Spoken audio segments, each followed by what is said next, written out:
और हाथियों के तो हमारे वैसे बड़े किस्से हैं जोरदार कि हाथी का एक ही जोर होता था कि अब किसी किले के अंदर घुसना है तो किले का गेट बड़ा मजबूत है। आप कभी राजस्थान किलों के गेट देखना, उनके आगे लोहे की कीड़े लगी हुई है, आयरन सूल लगी हुई है बहुत।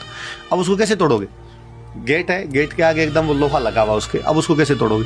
तो हाथियों को शराब पिलाते थे और फिर उस हाथी को नशे में करके दूर से भगा के लाते, वो टकरे मारता, क्योंकि यूं तो उसके लगेगी बेचारे की, तो वो टकरे कैसे मारेगा आपके। और हमारे तो एग्जाम्पल बड़े जोरदार है। सांगा ने गुजरात में अहमदनगर पर आक्रमण किया था और जो हाथी था उसने एक टक्कर मारी गेट के, अहमदनगर के किले के गेट पे, दूसरी टक्कर मारने से मना कर दिया उसने।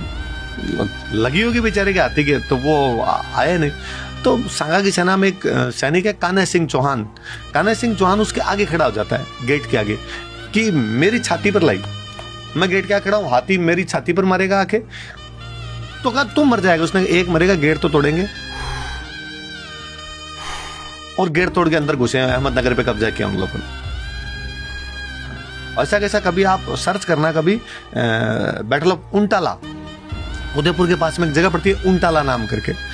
महाराणा प्रताप के बेटे अमर सिंह जिन दिनों में राज कर रहे थे तो जहांगीर का हमला होता है। जहांगीर, अकबर का बेटा जहांगीर इधर राजा बन गया था, तो उस उंटाला के किले पे कब्जा करना था और मेवाड़ की 2 टुकड़ियां उस पर कब्जा करने के लिए जाती है और वो गेट नहीं टूट रहा होता है। तो बल्लू सक्तावत था, बल्लू सक्तावत उसी प्रकार से आगे खड़ा हुआ था और हाथी की टक्करें उसकी छाती पर मारी गई थी।